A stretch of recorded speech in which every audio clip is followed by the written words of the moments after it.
Շատ հետաքրքիր պատասխաններ էին։ Երբ կարդում ենք ծրագիրը,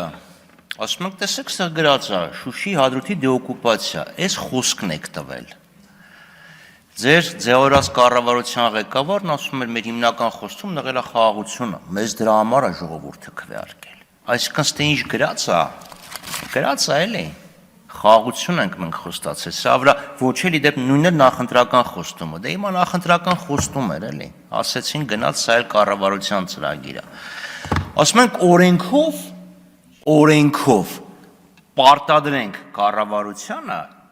թոշակառուներին այսքան գումար վճարել, ասում են դե ծրագրում գրած է։ Ծրագրը չկատարողականի չկատարելու դեպքում ի՞նչ է լինելու։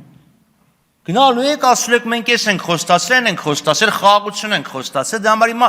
ամեն զիջումների գնում եք, որ մի հատ թղթի կտոր այսպես մուրակ,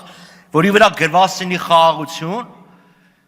հետո ասեք, տեսեք ժողով, խաղաղություն ենք բերել, ասում ենք 24 թիվը խաղաղություն ա եղել, կրակոցները քիչ են եղել, ինչ ուզել են տվել եք, ինչի՞ց ուտեղը ուժով այդ ամեն ինչը փոկեն։ Հիմա այդ նույն տրամաբանությամբ գնալու եք ընդեղ ու վերջ։ Իսկ օրենքով որ պարտադրի, որ այսքան պետքա թոշակ վճարվի, պետքա ինչ չվճարեք։ Պարզա չէ որ վճարելու եք։ Հիմա ում եք եկել ստեղ Տիգրան Ավինյանին մեջ չբերեմ։ Լավ, ինչ ում եք ուզում ստեղ խափեք։ Որ ասում եք կառավարության ծրագրում գրված է։ Հա ծրագրում գրված է արեք, բայց չեք անում։ Իսկ օրենքը չանելու իրավունք չունեք։ Ասում է ով ասեց։ Եկեք բացեմ օրինակ կարդամ, այս ինչ է։ Պետական բյուջեի պակասորտի ֆինանսավորում ավելի մեծ չափով ապավել դրամով փոխառությունների հաշվին։ Մի քանի օր առաջ 750 միլիոնի պարտատոմս եք թողարկի, դոլարի արել եք, չեք արել։ Շարունակենք էլի։ Հենց հետաքրքիր գրականություններ, կարծում էի։ Ներդնել ճանապարհային վճարների գանձման եւ վթարների դեպքում արագ արձագանքման միասնական արդյունավետ էլեկտրոնային համակարգ։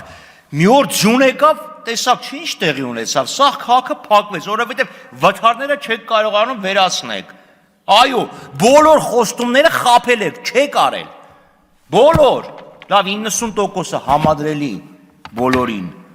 Եվ դրա համար այո պետքա լինի օրենք, որ պարտադրի, որ այս կառավարությունը օրենքով կատարի, օրենքով այդ մարդկանց կարիքները բավարարի, այլ ոչ թե հղում կատարի ինչ որ բանի վրա, կառավարության ծրագրի վրա։ Ֆուտբոլի մասին էլ դե ինչ ասեմ, իհարկե, որ գնաք Իջևանում վերջերս ֆուտբոլի մի հատ մրցաշար էր կազմակերպվել, վստահ եմ հասկանում եք ինչի մասին է խոսքը, ես հետո ձեզ կասեմ ում անով եւ ով էր գնացել բացմանը եւ ինչեր էին բալիկները խաղում, բայց այ եթե գնաք ստադիոն կտեսնեք նվաստացումը, թե դուք ինչ նվաստացում եք բերել նաեւ ֆուտբոլի գլխին։